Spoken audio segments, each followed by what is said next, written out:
a los que han tenido paciencia de volver a acompañarnos. Y bueno, vamos a seguir con esta aventura del Cantar de los Cantares. Y bueno, ahora les voy a compartir vamos a seguir con una presentación. A ver si ahora se ve bien. Sí. ¿Se ve bien? Sí, sí. Bueno, perfecto.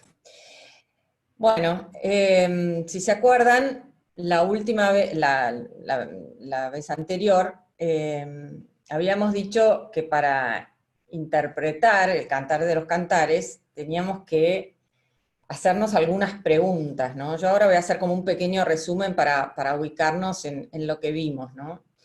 ¿Se acuerdan que lo que nos preguntábamos era cómo teníamos que interpretar el cantar, si era una interpretación literal, alegóricamente, quién es el amado, quién es la amada, cuándo se consuma este matrimonio, si se consuma, y cómo interpretamos estas imágenes eróticas, ¿no? Y bueno, la forma en la que respondíamos a las preguntas, de alguna forma, es como que nos van llevando a un tipo de interpretación. Entonces, bueno, lo que habíamos hecho, espero que se acuerden, era decir que el sentido literal era el sentido que habíamos llamado litúrgico, no sé si se acuerdan bien, ¿no? En el cual el amado es Dios, y la amada es una mujer personificada en lo que la Biblia llama Sión. Sión en la Biblia es Israel como si fuera una mujer, pero no simplemente Israel, o sea, Sión, sino Israel en tanto pueblo que rinde culto a Dios. Y entonces habíamos visto que hay imágenes de Jerusalén en tanto ciudad santa, la ciudad que alberga el templo, que la figura de la mujer está recorrida, digamos así, por la geografía de la Tierra Santa. El Cantar es un libro difícil porque requiere tener un oído bíblico, o sea, todo el tiempo está haciendo como alusiones y habla de lugares y cosas que evidentemente está empapada de la tradición bíblica y de estas imágenes tomadas de la tierra de, lo que llamamos la Tierra Santa, la tierra de Israel, que está como personificada esta geografía es parte del cuerpo de esta mujer, ¿no? Y muy poderosamente con imágenes tomadas del templo. Bueno, después tenemos el sentido que, o sea, cuando uno habla de los sentidos de la escritura, ¿no? Siempre se dice que hay 4 sentidos, el sentido literal, y el sentido alegórico es en realidad como el sentido cristológico, es donde nosotros referimos todas las imágenes, nos hacen ver a Cristo. Entonces, en este sentido, bueno, el amado es Cristo y la amada es la iglesia. Ese es el sentido alegórico del cantar. Y después tenemos el sentido espiritual, ¿no? Que es como el sentido que le habla es el sentido que me habla a mí en mi situación individual, en mi situación concreta. Y bueno, entonces ahí tenemos que el amado es Dios y la amada es el alma individual, cada uno de nosotros. ¿Se acuerdan que hablamos de que por ejemplo, esta es la forma de leer el cantar que tiene Juan de la Cruz? Si ustedes leen el cántico espiritual después de haber leído el cantar, inmediatamente hacen todas las conexiones, porque las imágenes son las mismas.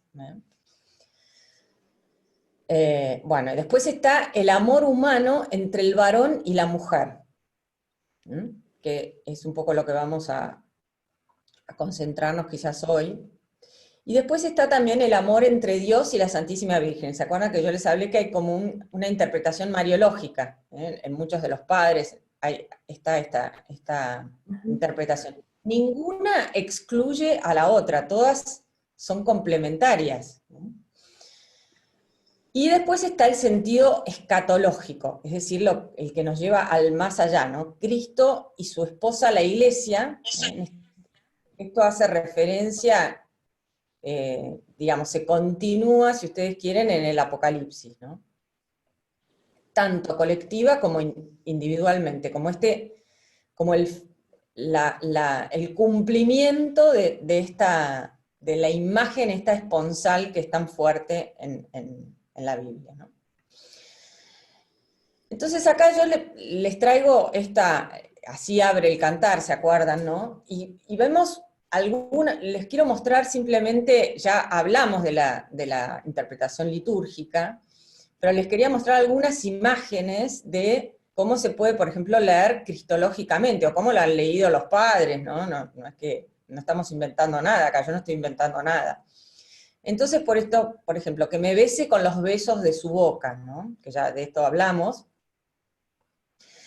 Bueno, hay como una interpretación cristológica que dice, bueno, hasta ahora, a lo largo de la historia de Israel, Israel ha conocido, perdón, se me fue para la otra, ha conocido mediadores, distintos mediadores, el gran, ¿se acuerdan que hablamos de que la boca es el órgano de la palabra, ¿no? Y entonces, bueno, como la Torá ha sido recibida por Moisés, al llegar a la plenitud de los tiempos, ya no quiero que mi esposo, digamos así, me hable a través de Moisés, sino que quiero que él mismo me hable, ¿no? Entonces es como que que me bese con los besos de su boca, estos son digamos, los besos que Cristo da en su venida en carne, ¿eh? Entonces se acuerdan que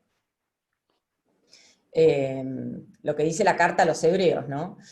Después de haber hablado en muchas ocasiones, de muchas maneras, por medio de los profetas, en los últimos tiempos nos habló a través de su Hijo. Así abre la carta a los hebreos.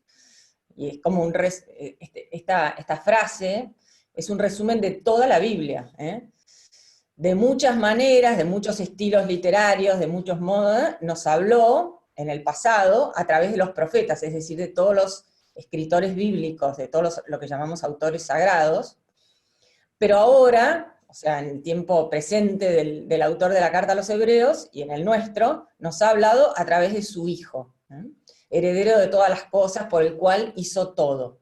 Bueno, entonces, que me bese con los besos de su boca puede ser leído en ese sentido. Después, cuando habla de tu nombre es un perfume que se derrama, ¿a qué se está refiriendo? O sea, si lo leemos en un sentido cristológico, el mismo nombre, Cristo, el ungido, se unge con aceite perfumado, es decir, todo lo que la Biblia nos cuenta acerca de la unción. ¿Se acuerdan que la palabra Cristo, Christos, en griego, que traduce el Mashiach, el hebreo, es precisamente lo que quiere decir es el ungido, aquel al que se le ha derramado el perfume. Entonces, bueno, ven, esta es como la capacidad que tiene el texto del cantar en evocar estas imágenes cristológicas. Acá simplemente, bueno, y esto ha sido, toda la tradición ha recogido esto, ¿no? O sea, yo le vuelvo a decir, esto no estoy inventando nada. Después, muchas de las imágenes del cantar pueden ser leídas como alusiones a María. Y en particular, yo les voy a poner acá, hay dos imágenes que nosotros rezamos en el rosario, ¿no? Dos imágenes, no, dos realidades que rezamos en el rosario.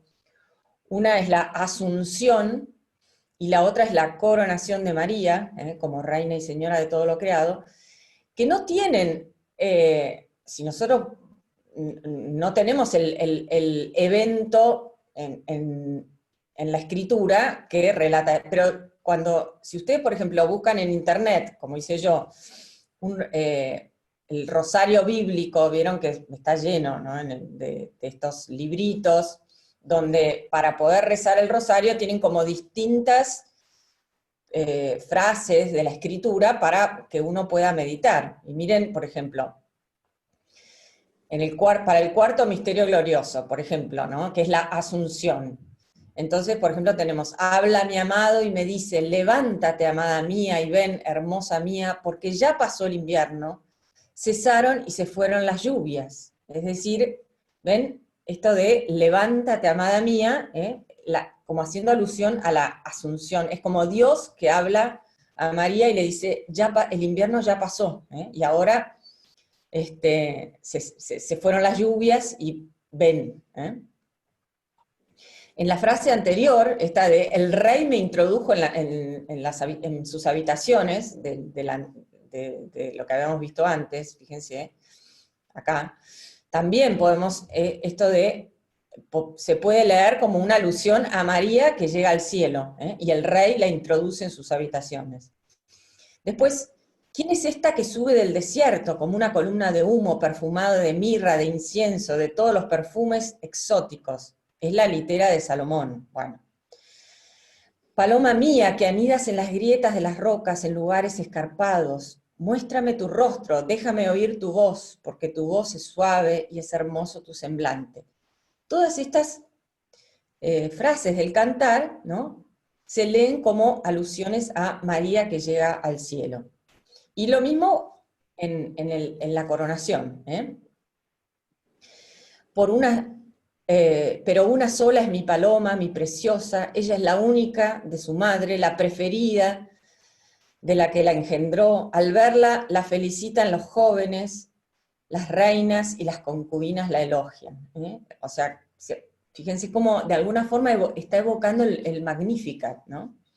Después, ¿quién es esa que surge como la aurora, bella como la luna, resplandeciente como el sol, imponente como escuadrones con sus insignias?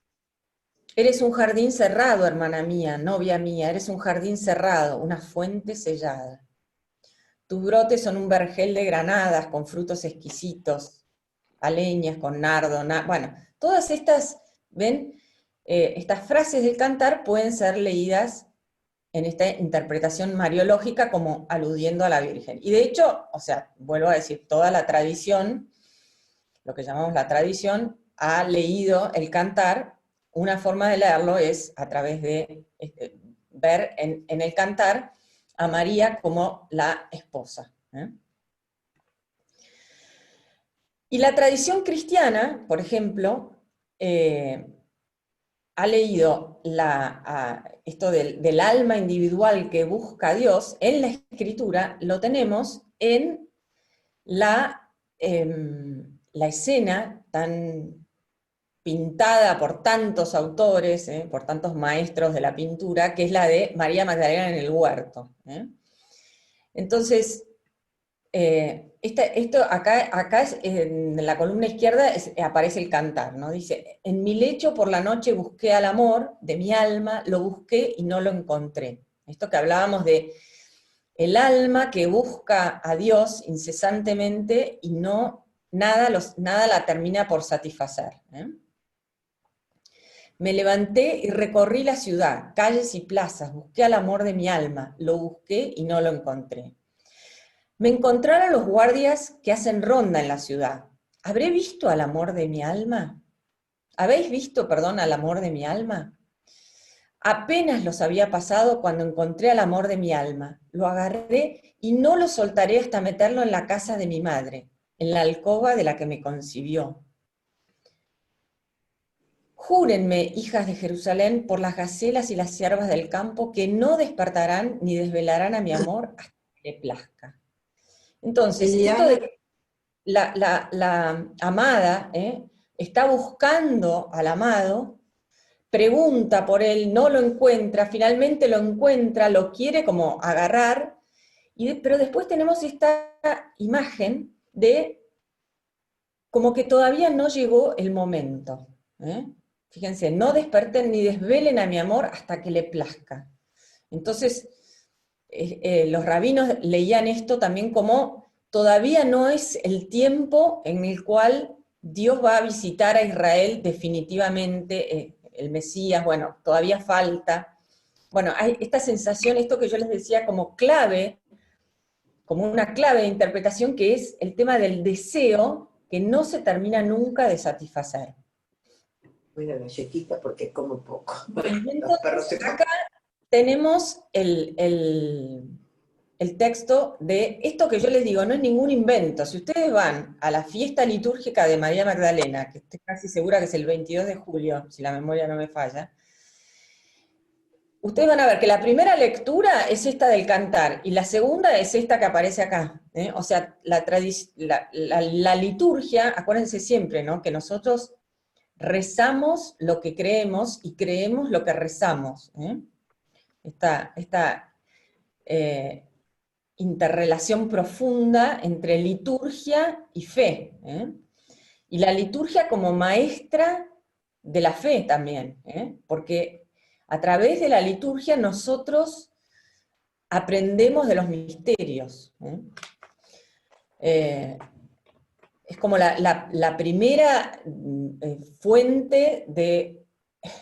El otro día estaba leyendo el sistema este de María Montessori para enseñar a los chiquititos catequesis, creo que se llama catequesis del buen pastor, ¿no?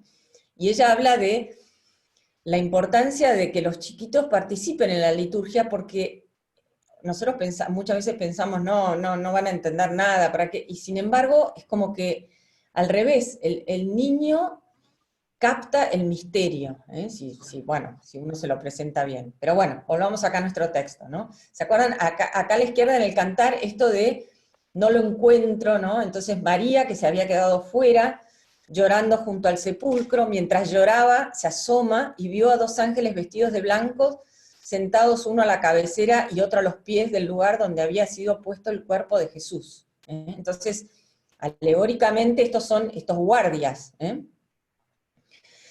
Ellos le dijeron, mujer, ¿por qué lloras? María respondió, porque se han llevado a mi Señor y no sé dónde lo han puesto. Al decir esto se dio vuelta, vio a Jesús que estaba allí, pero no lo reconoció. Entonces, ¿habéis visto al amor de mi alma? No lo encuentra. Y entonces, bueno, Jesús le dice, mujer, ¿por qué lloras? ¿A quién buscas? Y ella, pensando que era el cuidador de la huerta, le respondió, Señor, si tú lo has llevado, dime dónde lo has puesto y yo iré a buscarlo. Nuevamente, esto de, ¿han visto al amor de mi alma? Y entonces, fíjense que Jesús acá le dice María, Jesús no le da ninguna explicación, le dice su nombre.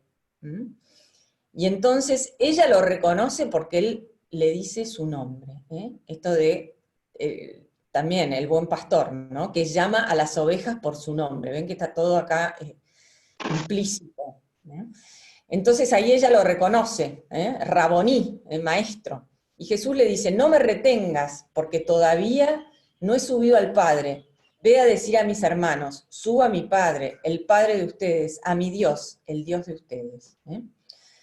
Es decir, esto de todavía no, hasta que no despertarán ni desvelarán a mi amor hasta que le plazca.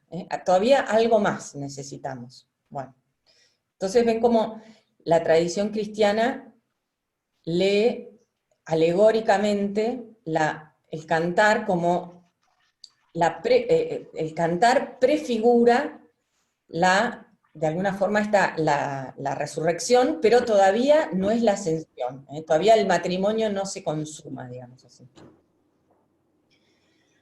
Bueno, ustedes me dirán, bueno, todo bien, pero ¿por qué si el poeta quiere referirse a la asamblea, esto que hablamos, ¿no?, de la interpretación literal, si el poeta se quiere referir a la asamblea litúrgica en acto de dar culto a Dios, bueno, está bien, pero ¿por qué elige escribir una poesía de amor humano? Porque en el fondo, o sea, si nosotros lo leemos sin saber nada, la primera cosa que nos surge, bueno, este es un poema de amor. Entonces, la pregunta vendría a ser, ¿por qué elige la alegoría del diálogo entre amado y amada, y la llena de estas insinuaciones, de este lenguaje que podemos calificar como erótico, ¿no? Aunque nunca, fíjense, es un lenguaje que insinúa, es muy delicado, O sea, en ningún momento acá se habla de explícitamente de genitalidad, pero está todo como insinuado, ¿no? Y uno que lo lee inmediatamente reacciona con esto, ¿no? Pero entonces la pregunta es, ¿por qué el autor sagrado, este poeta, elige para referirse a esto que hablábamos, dijimos que la interpretación litúrgica y descubríamos todas estas imágenes del templo, de la ciudad santa, del culto, los perfumes del culto, los aceites, bueno, todo el incienso, los cedros del Líbano, todo esto que hablamos, ¿no? ¿Por qué elige esto para expresar esta imagen del cuerpo, de este pueblo que da culto a Dios, ¿no? Y la respuesta, que a mí me parece como esto es difícil de captar, pero bueno, todo lo que viene ahora es bastante difícil, les aviso. Así que tienen que abrir bien los ojos y los oídos para entenderlo, ¿no? Y me parece que esta imagen acá de Chagall, ¿no? Que esto que nos transporta, ¿no? Este deseo, yo veo esta imagen como un deseo de autotrascendencia, ¿no? Nada en esta tierra, de algún modo, nada nos alcanza. Entonces, lo que nos está diciendo el autor sagrado, lo que a mí me parece que es una primera respuesta, una primera aproximación, es que el amor sexual, la unión íntima del varón y la mujer, es la metáfora más adecuada para expresar el amor que podemos esperar sentir por Dios. Y esto es lo que nosotros vemos plasmados en las experiencias de los místicos. Justo estoy viendo una serie en YouTube, si la quieren ver, sobre Teresa de Jesús, que me parece espectacular, española, muy, no sé, es algo muy lindo. Y ella, bueno, todo el tiempo habla de esto con estas imágenes del el esposo, el amado, la amada, ¿no? Y este deseo que nunca se termina, o muy pocas veces se termina de satisfacer, ¿no? Entonces, vuelvo a decir, es como que la intimidad entre el varón y la mujer es la metáfora más adecuada para expresar esto. ¿Y por qué? Fíjense que la historia de salvación está presentada, esto lo hablábamos la vez pasada, ¿no? Como una boda o matrimonio entre Dios y la humanidad. ¿Se acuerdan que hablamos de que está esta boda al principio de la escritura, el primer hombre y la primera mujer, y la boda al final, entre el Cordero y la ciudad santa, la Nueva Jerusalén, y todo lo que sucede en el medio se entiende desde estos dos extremos, ¿no? Entonces, o sea, el amor, de algún modo, es lo que nos saca de nosotros mismos y nos lleva hacia una trascendencia.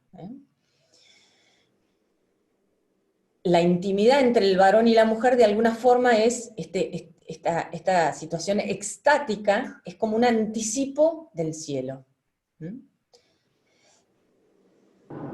Pero todavía hay algo más profundo.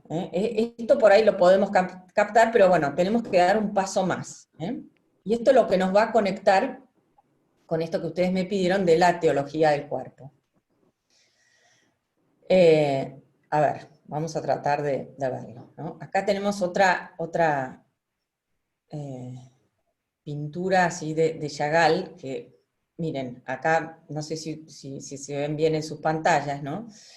Pero bueno, fíjense que acá tenemos el varón y la mujer, y acá ven que tenemos como lo que yo leo, o sea, yo no soy experta, no sé qué, pero yo veo acá tres personas. Y acá tenemos al poeta, a Salomón, que está acá, y acá está la ciudad santa, la Jerusalén. En muchas de las pinturas, no sé si vieron que hay como una torre que aparece se llama la Torre de David. No se sabe muy bien a qué se refiere, pero bueno. O sea, es como que acá tenemos esto, ¿no? Bueno, entonces, yo les decía, el amor, la intimidad entre el varón y la mujer como expresión, o como metáfora más adecuada acerca de el amor entre Dios y la humanidad. Pero a través de la liturgia. Este es como el twist que es más difícil por ahí de captar, ¿no? Y a ver, yo se los voy a tratar de explicar, pero esto es, verdad, es como quizás más abstracto, ¿no? Cuando nosotros vemos las imágenes concretas del cantar, intuimos esto, pero cuando uno lo pone en palabras, bueno, a veces hace más lío que otra cosa, ¿no? Pero yo diría lo siguiente, ¿no? Y es que la liturgia es esponsal, y la esponsalidad es litúrgica. Fíjense, ¿qué es la liturgia? Y acá entramos más en este tema que a mí me parece que es quizás de los temas más incomprendidos en la actualidad. La liturgia es la participación, esto es como una definición del catecismo, Hola, ¿no? hola. La liturgia es la participación del pueblo de Dios en la obra de Dios. La palabra liturgia quiere decir obra del pueblo. ¿En qué? En la obra de Dios. Cuando nosotros participamos de la liturgia, es como que somos parte de del Opus Dei, de la obra de Dios. ¿Y en qué consiste? ¿Cuál es este gran misterio de esta obra de Dios? Es el misterio de nuestra redención en Jesucristo realizada a través de su muerte y su resurrección. Esto es lo que nosotros celebramos en nuestra liturgia, en la misa. Es como que actualizamos la pasión a través de o sea, tenemos como primero la palabra de Dios, que es muy distinta que cuando la leemos en nuestra casa y tomamos la Biblia, y por más que recemos y todo, es como que esta palabra es actualizada, y después tenemos concretamente, a través de la liturgia de la Eucaristía propiamente, como que nosotros actualizamos la muerte y la resurrección, ¿no? Entonces es como que actuamos, somos actores cuando participamos de la liturgia, no somos pasivos, no es algo que, ¿no? Sino que estamos ahí, presentes, ¿sí? Bueno, si no estamos distraídos, pensando en la comida que tenemos que preparar, que es la mitad de las veces de lo que nos pasa, ¿no? O todo lo que tenemos que hacer en la vida. Pero bueno, hay veces, ¿no? Logramos concentrarnos y somos parte de esto. Y así como Dios transforma el pan y el vino en las especies eucarísticas, es como que nosotros somos transformados. Y a través de la liturgia, ¿no? Es como que la figura de la liturgia, la transformación del pan y el vino, lleva a nuestra propia transformación y a la transformación del mundo. Entonces, o sea, esto, bueno, lo tienen que meditar mucho, ¿no? Pero la liturgia es un poder transformador de Dios en nuestra vida. Entonces, cuando decimos que la vida conyugal es litúrgica, ¿qué es lo que estamos diciendo? Que participa de este gran misterio de la transformación del universo. Entonces, vuelvo a decir, la liturgia es esponsal y la esponsalidad es litúrgica. Tiene este poder de transformación.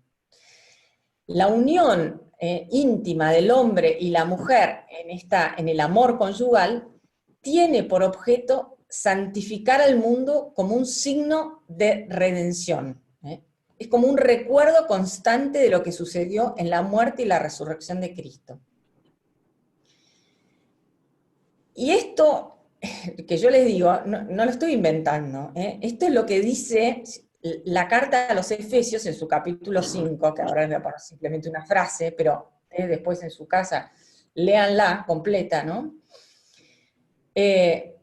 Porque esta unión íntima del varón y la mujer es un signo y sacramento de algo más.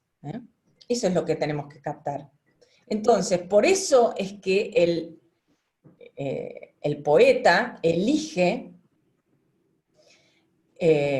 la imagen esponsal para hablar de esta transformación litúrgica. Bueno,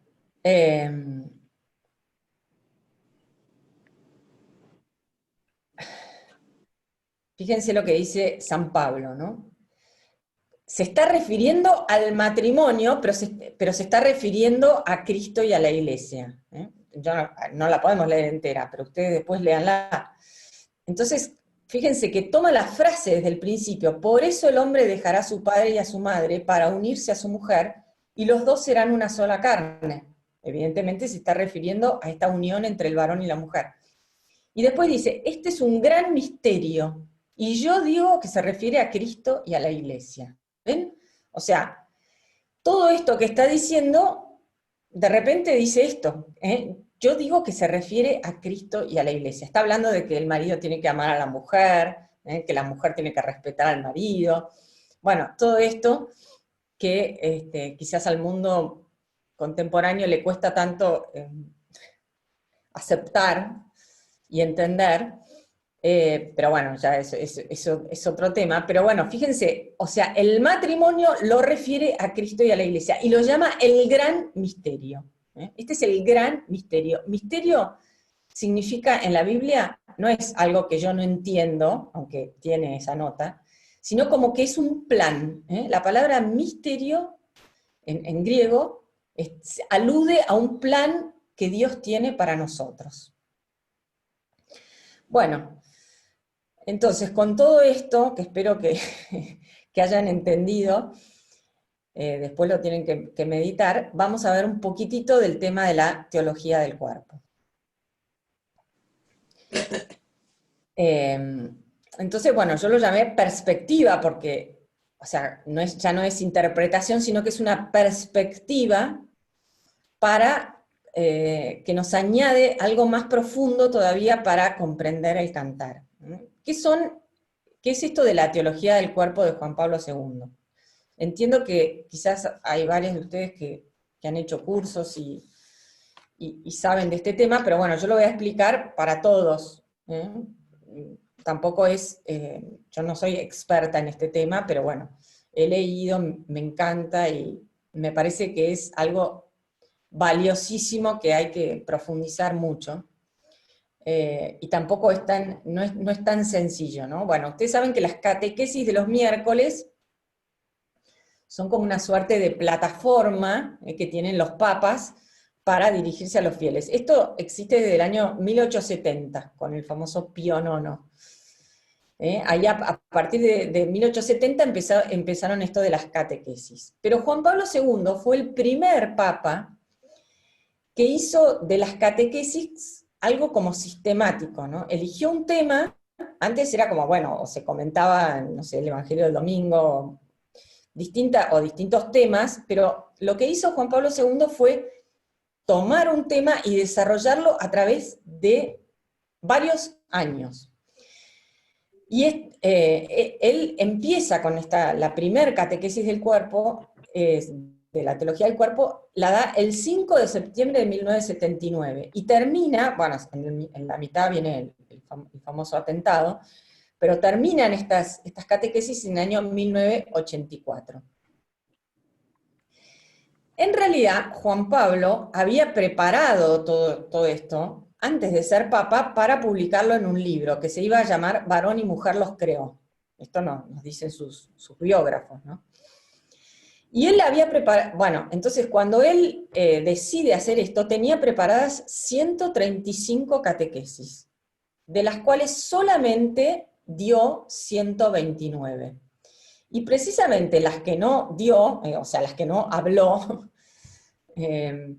son las referidas al Cantar de los Cantares. y las del libro de Tobías. Pero bueno, todas las demás, pero después están reunidas en un libro, están reunidas las catequesis, y aparecieron estas otras sobre el Cantar de los Cantares y sobre el libro de Tobías, y están publicadas. Bueno, entonces, ¿qué es lo que, en qué, digamos, cuáles son las notas particulares de la teología del cuerpo? La primera es que es la idea del cuerpo como signo. Entonces, acá yo estoy resumiendo muchísima información que él da en varias catequesis, ¿no? Pero bueno, obviamente no es que podemos pasarnos la vida con esto, ¿no? Pero, ¿qué sería esto del cuerpo como signo? Dice, el cuerpo tiene un lenguaje que comunica algo mucho más profundo que la simple información o ideas. Entonces, el cuerpo es un signo. El hombre, dice, tiene una naturaleza humana que es al mismo tiempo espiritual y física.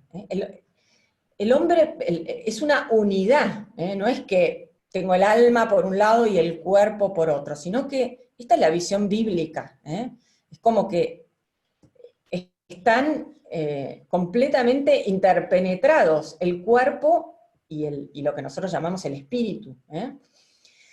Pero este aspecto espiritual de la naturaleza humana solo puede ser visto a través del cuerpo. Es decir, yo no puedo aparecer como un espíritu acá, sino que hablo a través de mi cuerpo, mi cara, mi rostro, mis expresiones, mis manos, mi cuerpo es lo que me hace, lo que transmite mi aspecto espiritual. La única forma de la cual yo estoy acá presente es con mi cuerpo.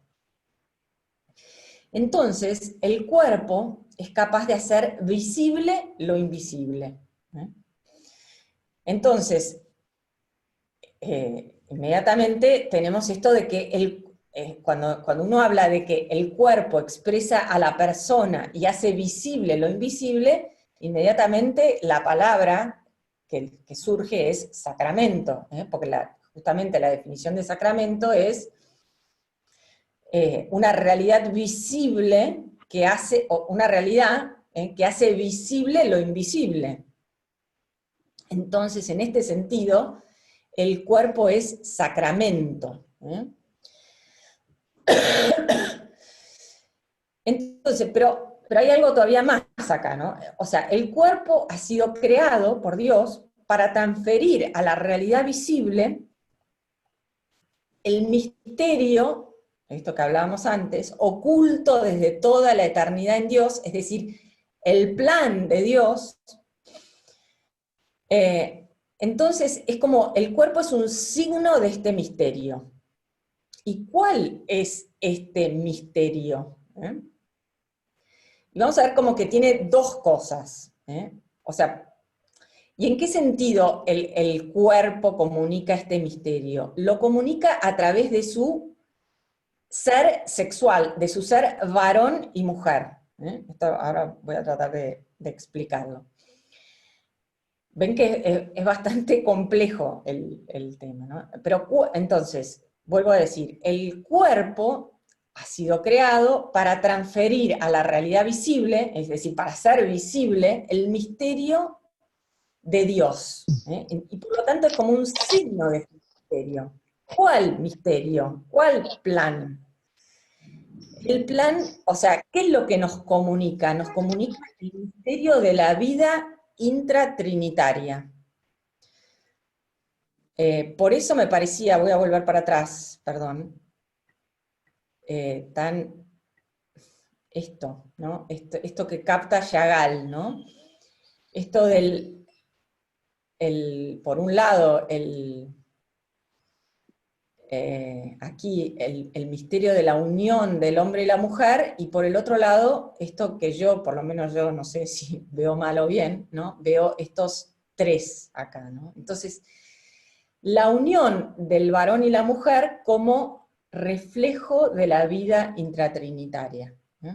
Entonces, en este sentido, ven que acá es como que se une todo.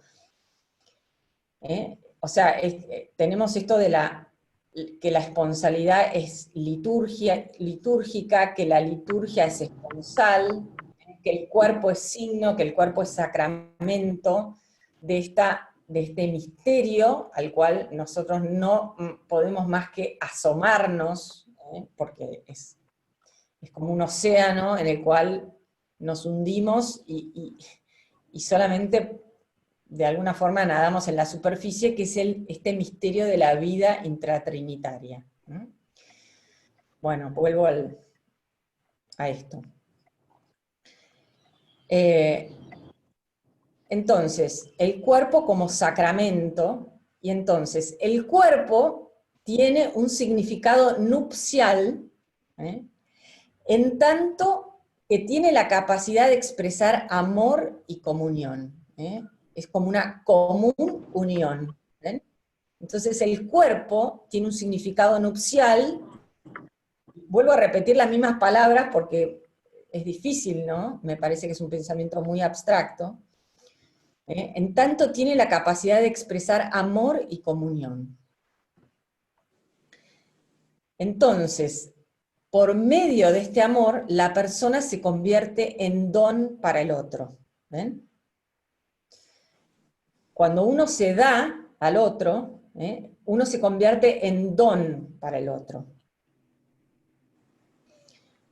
Bueno, entonces, vuelvo acá, recapitulamos, ¿no? La dimensión esponsal o nupcial del cuerpo, esto es tomado de Juan Pablo, ¿no? El cuerpo expresa la femineidad a la masculinidad, y viceversa, la masculinidad a la femineidad. Y manifiesta la reciprocidad y la comunión de las personas. Precisamente en el amor, la persona se convierte en don. Esto es como un resumen de lo que dijimos antes, ¿no? O sea, la capacidad, la esponsalidad, la nupcialidad del cuerpo está dada precisamente en la masculinidad y la feminidad, y la unión de ambas partes. A través de eso, a través del amor entre el varón y la mujer, la persona se convierte en don. Y esto es signo de la vida intratrinitaria. Entonces, traté de resumirlo a través de esta idea. A ver si... Entonces, la teología del cuerpo es reconocer el cuerpo como signo de la autodonación del amor divino. Cuando uno habla de qué es la teología del cuerpo, es reconocer que el cuerpo es signo del amor divino, de la autodonación del amor divino. Entonces, acá tenemos como resumido, amar es donarse a sí mismo. Primero, el amor esponsal entre el varón y la mujer es la experiencia humana más paradigmática del don total de sí mismo, porque uno dona todo. Esto se puede trasladar perfectamente,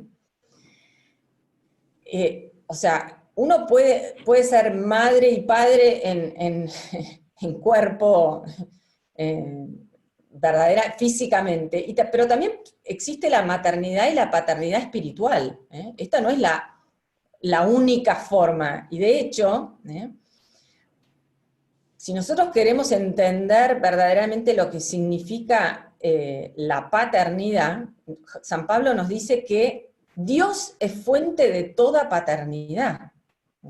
O sea, nosotros tendemos a pensar que las imágenes, acá tenemos que hacer como un ejercicio muy profundo, tendemos a pensar que nosotros hablamos de Dios como Padre porque tenemos la experiencia de la paternidad en la tierra, pero en realidad es al revés, o sea, Dios es fuente de toda paternidad. Entonces, Él es el primer padre, Dios es padre desde toda la eternidad. Entonces, la fuente de la paternidad es Dios. No sé si, espero que me entiendan esto. O sea, y esto es lo que explica que nosotros podemos hablar de padre y madre espiritual. Y es una realidad igual o más potente que la paternidad y la maternidad física. Pero bueno, en el signo de la unión del varón y la mujer tenemos como el caso paradigmático del don total de sí mismo, porque en esta unión, si es verdadera y si es profunda, uno da todo, ¿eh? Cuerpo y alma. Entonces, la Trinidad es el arquetipo del amor y el don. ¿Ven? Esto que yo les digo. O sea, la Trinidad es el arquetipo. El signo que nosotros tenemos de este arquetipo acá es el amor esponsal. Esto es lo que dice Juan Pablo. ¿Eh? Bueno, espero que podamos, que me sigan, ¿no? Entonces, fíjense, lo que ¿se acuerdan que hablamos de esta primera boda en el orden natural, que es la de Adán, el primer varón y la primera mujer, lo que llamamos Adán y Eva, pero bueno, Eva es recién después del paraíso, primer varón y primer mujer. Entonces, ¿se acuerdan qué es lo que dice Adán cuando Dios crea a Eva, ¿no? La toma de su costado y la construye, esto que creo que hablamos la otra vez, ¿no? De alguna forma apenas se expresa, esto sí que es hueso de mis huesos. Bueno, entonces lo que hace el cantar es como vuelve sobre esto, ¿no? Es como que, fíjense, es como que, ¿se acuerdan que hablamos de que el cantar es como esta vuelta al jardín del Edén, a lo que llamamos el paraíso, y como dicen los jóvenes, reloaded, o sea, más potente todavía, ¿no? Entonces lo tenemos en esta admiración mutua entre el amado y la amada. Entonces la amada dice, qué hermoso eres, amado mío. Usa esta palabra, dodi. Es como una cosa muy cariñosa, ¿no? Qué hermoso eres, amado mío, dodi. Qué delicioso. Cuando lo leía, esto es, bueno, no importa, no lo voy a traer. Bueno, qué hermoso eres, amado mío, Dodi, qué delicioso. Y él que dice, qué hermosa eres, amiga mía. Fíjense que en esto de amiga, que después va a usar también el término hermana, Juan Pablo le dedica una catequesis a esto de hermana en el cantar, pero aquí hay como esta situación de igualdad entre ellos. Ven esto que hablábamos de que ya no hay dominación del hombre sobre la mujer. Santo Tomás de Aquino, hablando del matrimonio, decía, entre el varón y la mujer se da la máxima amistad. Intervirem et uxorem máxima amicitia est.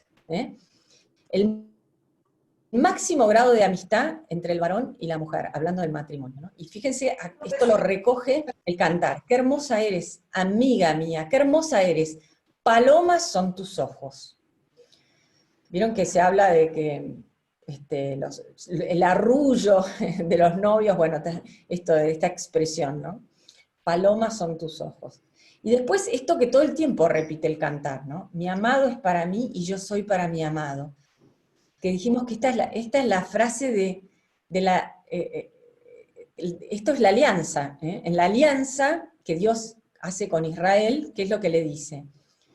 Ustedes son míos, ustedes son mi pueblo y yo soy su Dios. Este intercambio constante, yo soy tuyo y vos sos mío. Mi amado es para mí y yo soy para mi amado.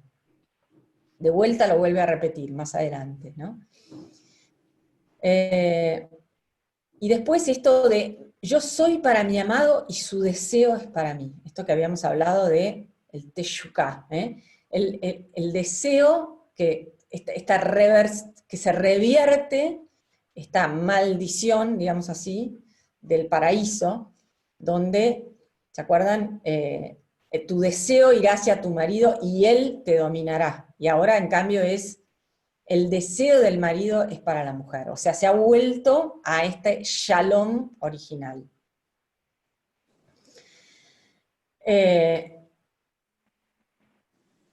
Entonces, acá lo que nos muestra el cantar es como una vuelta, esto es una fascinación, que de alguna forma es asombro, es admiración, que muestra, es como volver a esta sí que es hueso de mis huesos y carne de mi carne, ¿no? Una especie de unión pacífica entre el varón y la mujer. ¿Eh? Y esto es algo que uno palpa todo el tiempo en el cantar. Bueno. ¿En qué está basada la teología del cuerpo? O sea, Juan Pablo la inventó, no sé cómo se inspiró, ¿no? Pero, digamos, ¿cuál es el fundamento teológico más profundo? Y esto es algo absolutamente cristiano, ¿eh? Si el cantar pertenece a la tradición judeo-cristiana, acá vamos a ver que se une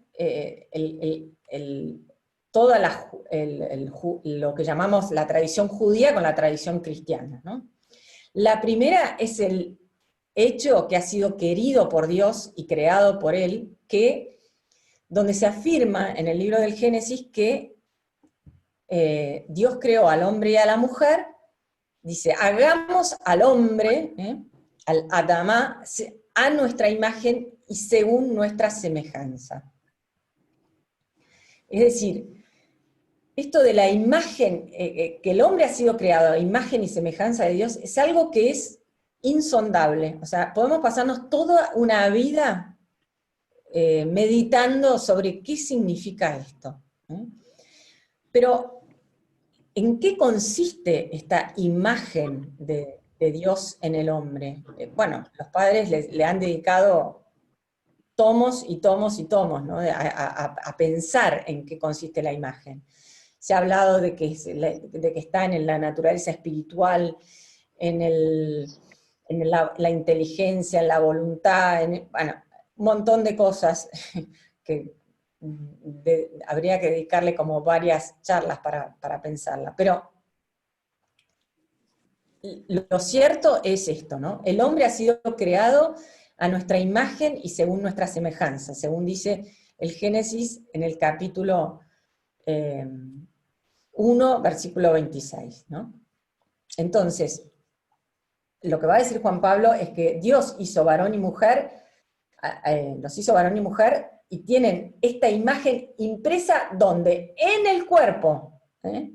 Entonces, acá Juan Pablo parece que se despega de la tradición esta que veía la imagen y semejanza más en la parte que nosotros llamamos quizás espiritual, pero miren, yo les voy a mostrar algunas frases de los padres, o sea, muy antiguas, donde ya está el tema este del cuerpo. Esta se llama la procesión de Noel, la procesión de Navidad de Chagall, donde tenemos aquí esto del el misterio, digamos acá, de la Navidad, ¿no? Entonces, el segundo motivo de que Dios ha elegido el cuerpo humano como mediación para revelarse a los hombres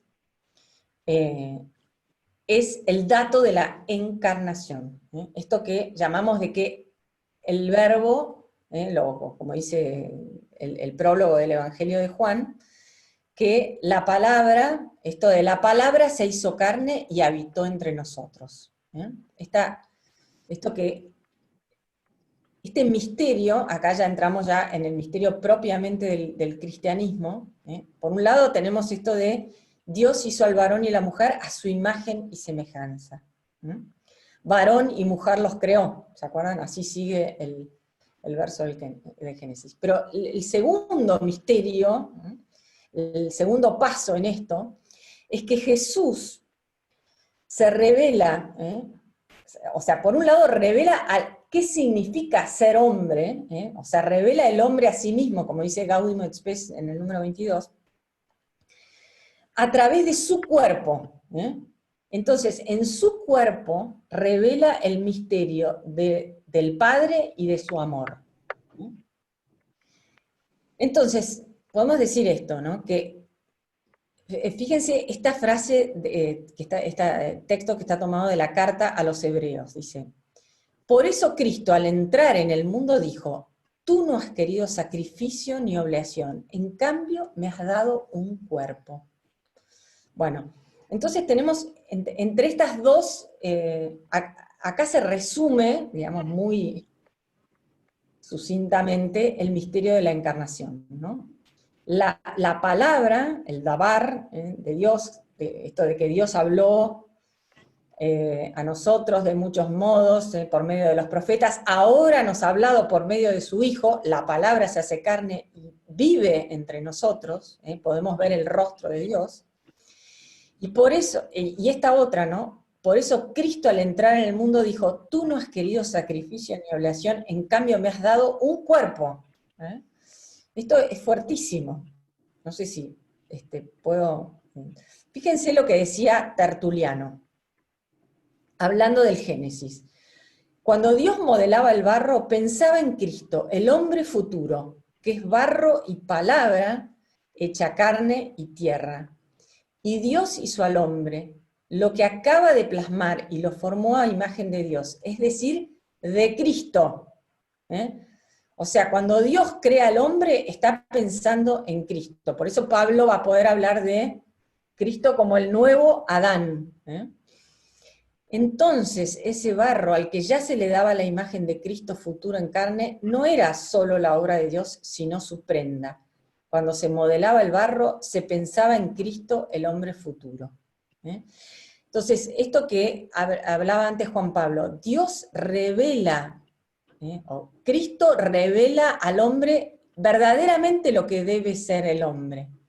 ¿Cómo? A través de la encarnación. No es un mensaje desencarnado, sino que Él asume nuestra carne.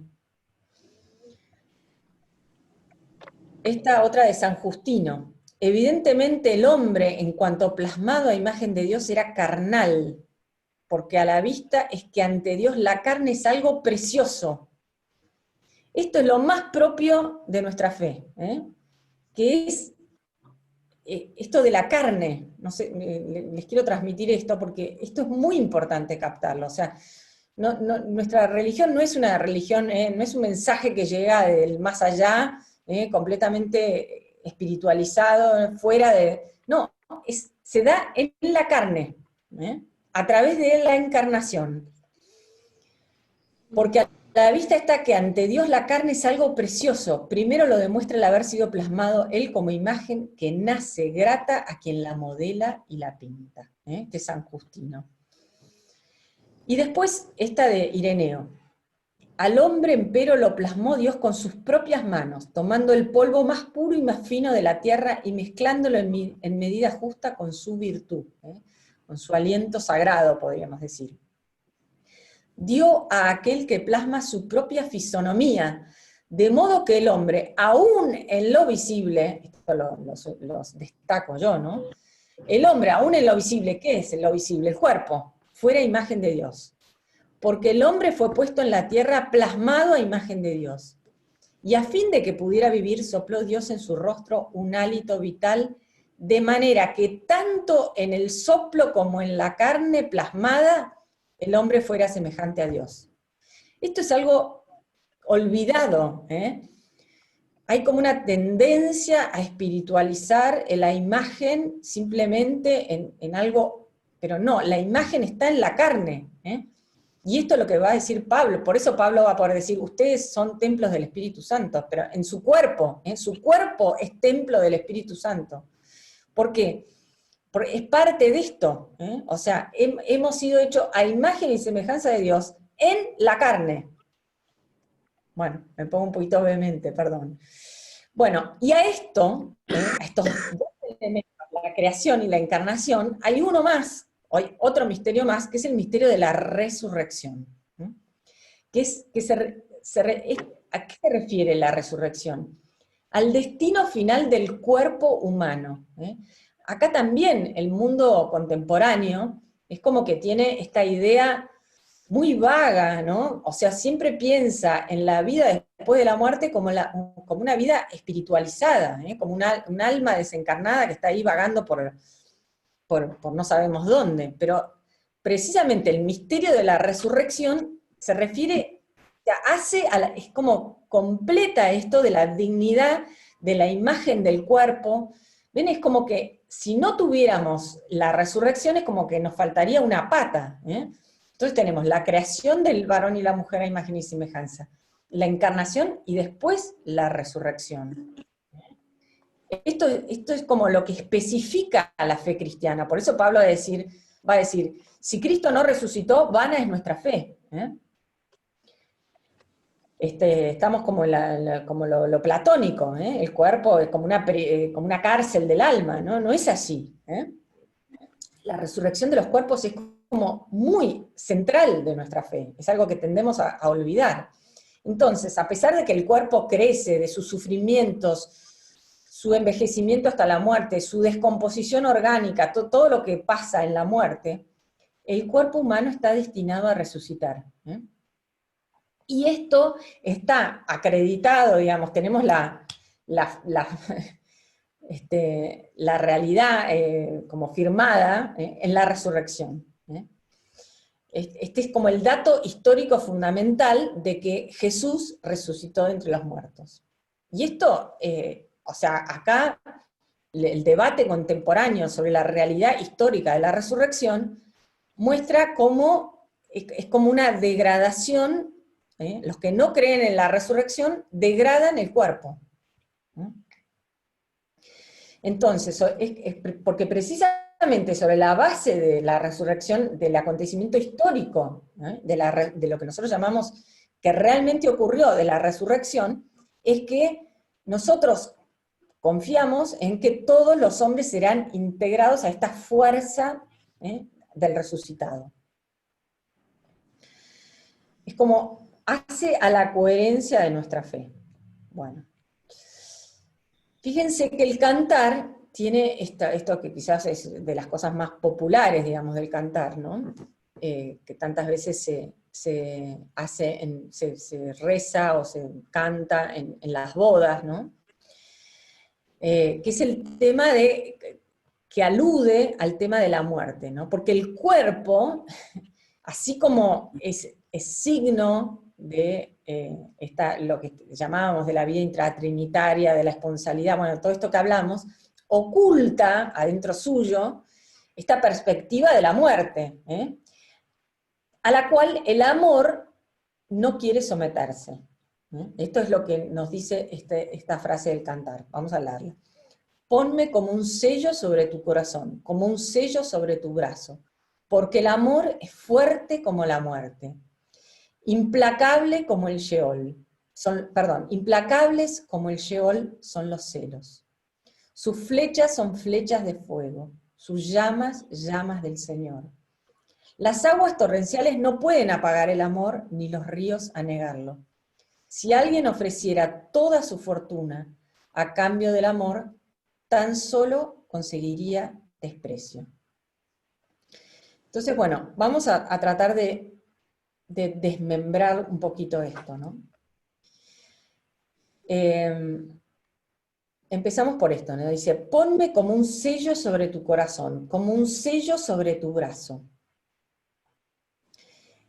En el mundo antiguo, las personas usaban los sellos, se los ponían como con una cuerda sobre el hombro, sobre el cuello, alrededor del cuello, como si fuera un collar, o si no, alrededor del brazo. Por eso dice, ponme como un sello sobre tu corazón, como un sello sobre tu brazo.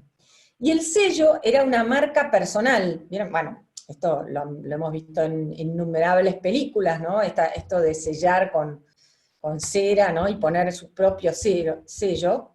Esta marca personal, como que esto es mío, ¿no? Que acompañaba a las cartas, a los contratos, a otros documentos legales. Entonces es como, el sello está como identificado con el compromiso y la integridad de la persona. Es como decir, verdaderamente acá estoy yo, y yo me hago cargo de esto. Entonces, fíjense, cuando le dice, ponme como un sello sobre tu corazón, como un sello sobre tu corazón, como un sello sobre tu brazo, hace alusión a esto, ¿no? El sello identificaba la intención y el compromiso de la persona que pone el sello. Entonces, lo que le está diciendo ella es, yo quiero ser tu sello. Es como me convierto en un signo visible de lo que vos sos.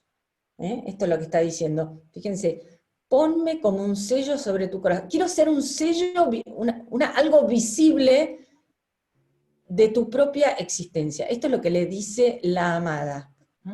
Fíjense, vuelvo a repetir porque quiero que capten esto, ¿no? Ponme como un sello sobre tu corazón, como un sello sobre tu brazo. El profeta Jeremías, ¿no? Quizás el autor está pensando en esto, creo que es en el capítulo 25, pero no estoy segura, habla de que Dios lleva al ungido de Israel como un sello, como un anillo, como un sello, y en un momento dado está tan enojado Dios con Israel que se lo arranca. Entonces esto de, como que le dice, ponme como un sello, puede decir, bueno, ahora es el tiempo, Dios puede nuevamente ponerse como sello a Israel, como o sea, renovemos la alianza de alguna forma, está pidiéndole la amada. Entonces, acá podemos pensar en esto, ¿no? Como que si lo trasladamos a que es la figura de Israel, podemos hablar de que la mujer puede ser vista, esta como, a su vez, ¿no? Como el alma unida a Dios. Entonces, lo que la imagen del sello añade a esta comprensión es que cada una de las almas puede servir como un sello de la identidad de Dios, ¿no? Como cada uno de nosotros de alguna forma es una verificación de la intención amorosa que Dios tiene hacia el mundo. Entonces, bueno, cada uno de nosotros es testigo, esto que hablamos de testimonio, somos como un sello del amor de Dios. Y después esto de que el amor es fuerte como la muerte, ¿no? Porque hay una semejanza entre el amor y la muerte, y es que es lo que... Vieron que la poesía hebrea, no sé si estudiaron un poquito esto, se basa en esto del paralelismo, ¿no? Entonces, ¿qué significa lo del paralelismo? Que dice una cosa, esto se ve perfectamente en los salmos, ¿no? En el primer verso dice algo y en el segundo lo repite ampliado, o a veces como que hay como paralelismos sinonímicos, se llaman, y paralelismos antitéticos, como que lo niega, pero siempre es como que la segunda parte añade algo que explicita esto, ¿no? Entonces dice, acá la primera parte sería, el amor es fuerte como la muerte, implacable como el Sheol son los celos. El Sheol es la muerte, es otra forma de referirse a la muerte, es el lugar a donde iban las almas, ¿no? Entonces ven que acá está este paralelismo, ¿no? Entonces, ¿qué es lo que está queriendo decir esto? Porque a primera vista por ahí no lo entendemos, ¿no? Que hay una semejanza entre el amor y la muerte, y es el hecho de su inflexibilidad. Otra forma de traducir implacable la van a ver como inflexible. O sea, es un hecho, así como todos vamos a morir, eso es un hecho implacable, inflexible, pero del mismo modo, el amor es igual de inflexible. El amor es fuerte como la muerte. Así como la realidad de la muerte es ineludible, lo mismo pasa con el amor. El amor no pasará jamás, lo que dice San Pablo. Entonces, por eso después dice, el amor es como una llama del Señor, que las aguas torrenciales no pueden apagar. El amor del Señor, el amor humano, bueno, todos sabemos que nosotros somos débiles y los demás también son débiles, ¿no? Pero el verdadero amor, que es el amor de Dios por nosotros, nada lo puede apagar. Eso es lo que está diciendo acá. Las aguas torrenciales no pueden apagar el amor, ni los ríos anegarlo. Si alguien ofreciera toda su fortuna a cambio del amor, tan solo conseguiría desprecio, porque el amor no se puede comprar. Esto lo cantan todos los poetas, ¿no? Si hay algo que uno no puede comprar, es el amor. Entonces, bueno, entre todas las palabras escritas de la literatura mundial, estas son, podríamos decir, famosísimas, ¿no? Muestran o sea, hablan del amor divino, también hablan del amor humano, de este vínculo fuertísimo que une al varón y a la mujer, de este vínculo que une a los amigos, a todo lo que uno quiera aplicarle esto, ¿no? De que el amor es fuerte como la muerte. Y no solamente fuerte, sino celoso, porque dice, implacable como el Sheol son los celos. ¿A qué se está refiriendo, no?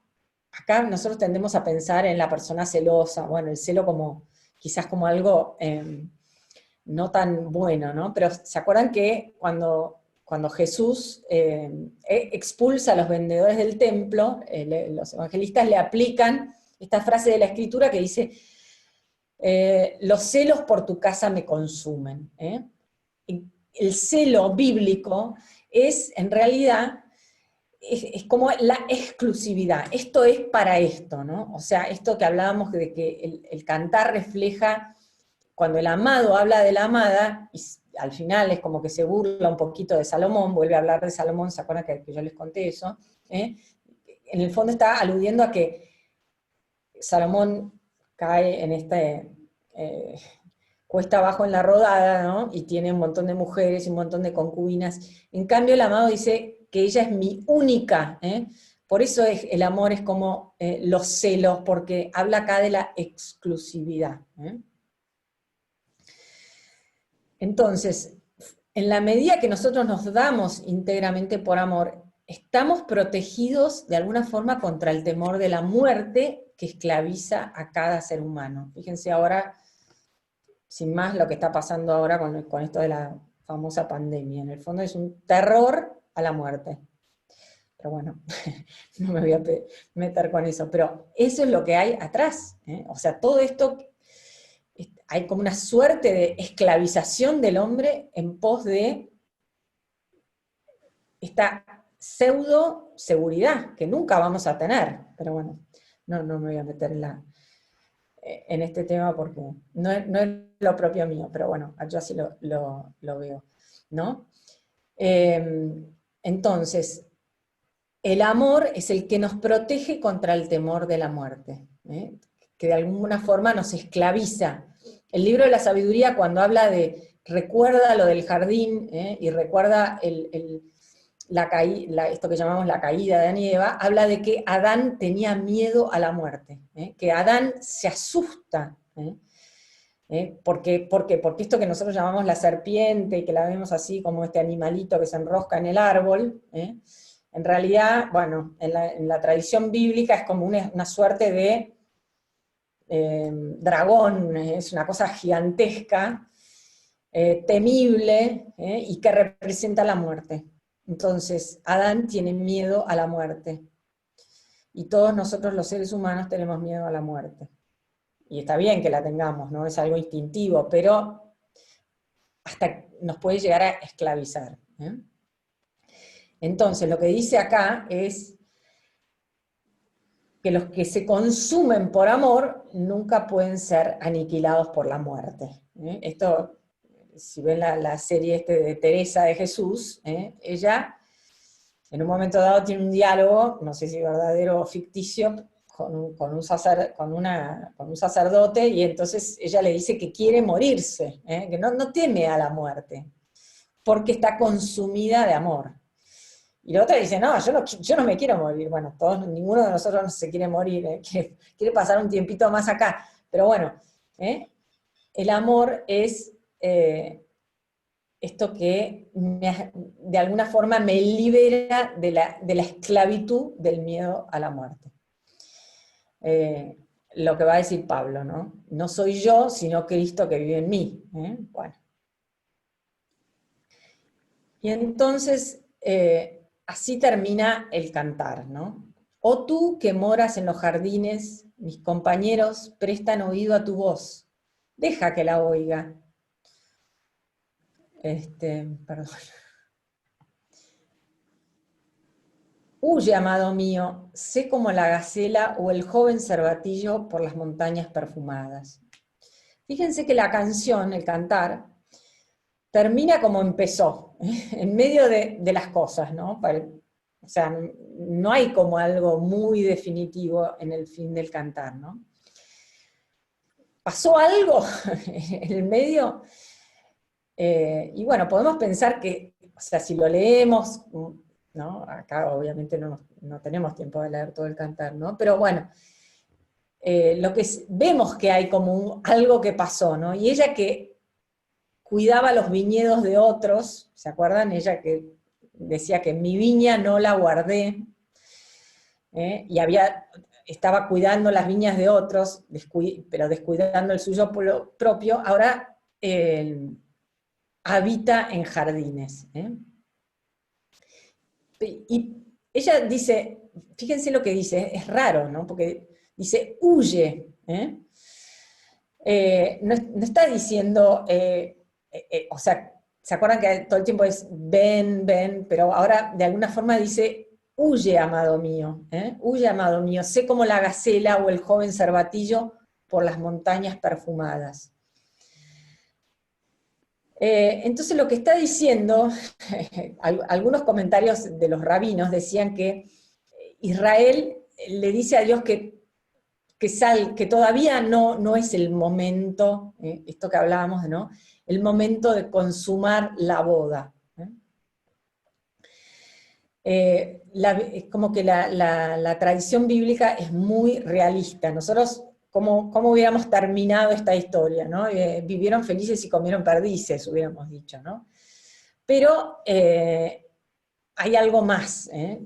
Entonces, es como que el amado y la amada todavía tienen que luchar para ser felices juntos. Y esto de alguna forma resume nuestra tarea acá en la tierra, porque la verdadera consumación de esta esponsalidad, de esta promesa que nos hace la Biblia con la imagen esponsal, la unión de Dios con la humanidad, ¿no? Y también el amor personal de cada uno de nosotros, el amor de Cristo por la iglesia, bueno, todas estas imágenes que usamos, es algo que está siendo, la creación entera gime dolores de parto, va a decir Pablo, esto no se ha terminado de consumar, pero sin embargo, esto que llaman los teólogos, ¿no? El ya, pero el todavía no, todavía ya estamos habitando en los jardines. El cantar tiene una imagen poética de lo que Pablo va a llamar, de esto que San Pablo habla de el mundo presente y el mundo futuro. Y imagínenselo como dos círculos. ¿Se acuerdan la teoría de los conjuntos que habrán estudiado en el colegio, ¿no? Y se acuerdan que había una cosa que era la intersección, que era como un circulito que quedaba en el medio, que era parte del mundo presente y parte del mundo futuro. Bueno, nosotros vivimos ahí. De alguna forma estamos de vuelta en el jardín, pero todavía el shalom completo no se ha terminado. Fíjense, hablando de shalom, la primer palabra de Cristo resucitado es shalom. La paz sea con ustedes. Vayan de vuelta a los relatos de la resurrección y van a ver eso. La primer palabra de Cristo resucitado es shalom.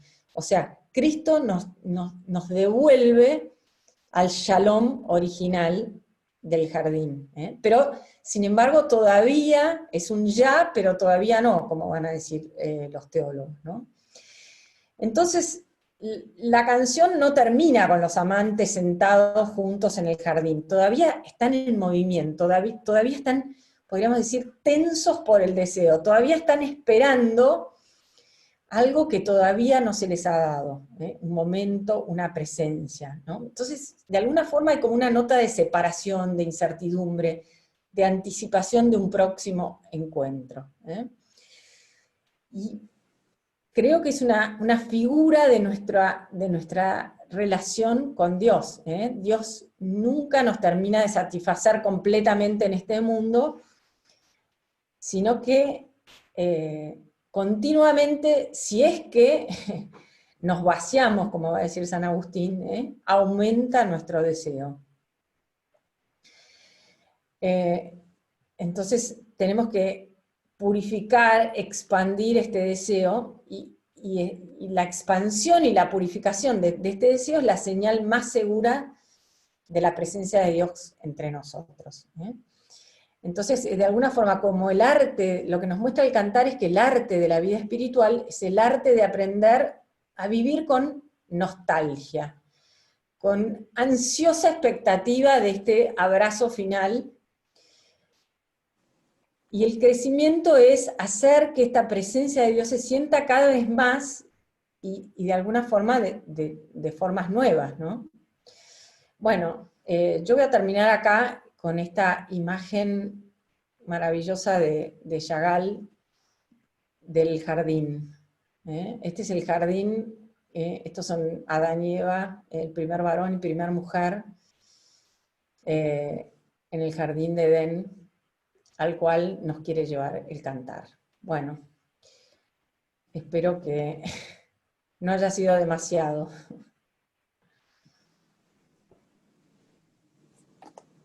Ha sido maravilloso.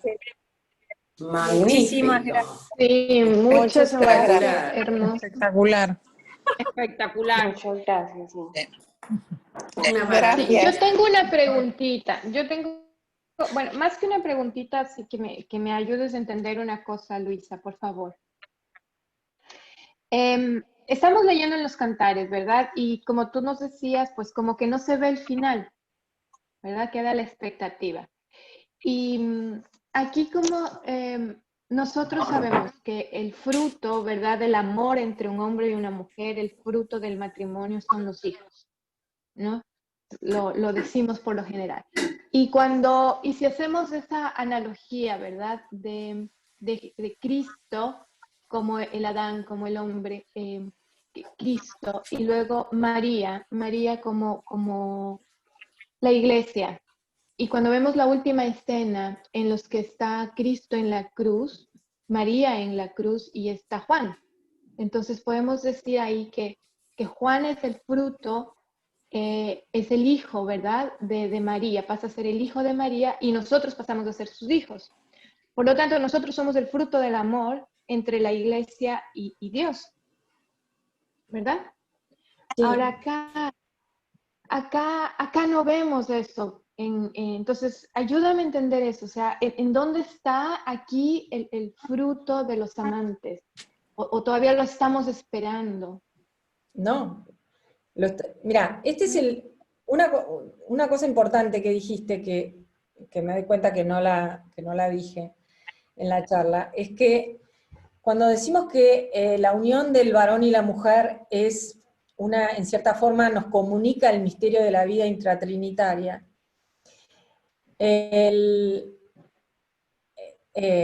precisamente, o sea, cómo podemos entender la Trinidad es el Padre y el Hijo, el Padre que es Padre desde toda la eternidad y el Hijo que es Hijo desde toda la eternidad, por eso es que el Padre es fuente de toda paternidad, porque es Padre, lo único que sabemos es que es Padre desde toda la eternidad.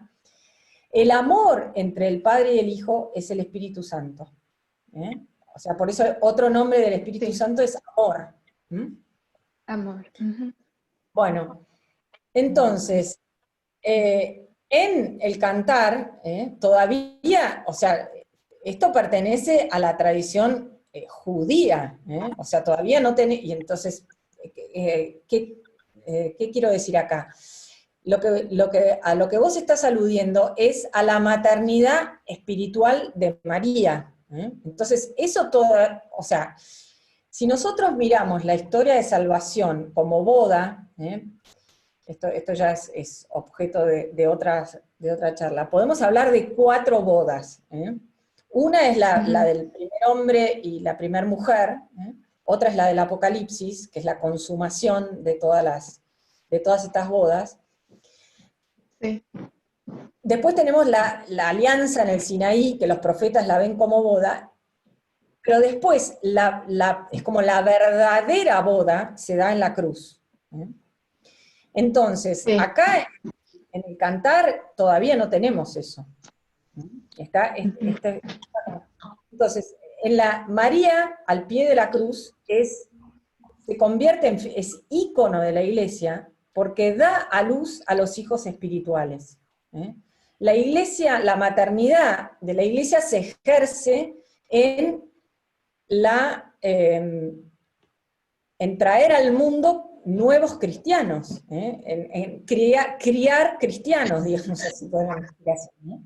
Entonces, la figura de María ahí al pie de la cruz, y a la cual Jesús le asigna esta función, madre, ahí tienes a tu hijo, a través del evangelista Juan, en la maternidad, ahí ella se convierte en, o sea, no solamente en la madre de Dios, la Theotokos, sino en la madre espiritual o sea, es ícono de la iglesia, es nuestra madre en el sentido de que da a luz a cristianos. La imagen esta que después va a recoger el Apocalipsis en el capítulo 12, la mujer que da a luz, y el demonio que quiere, que persigue a la mujer y a su prole.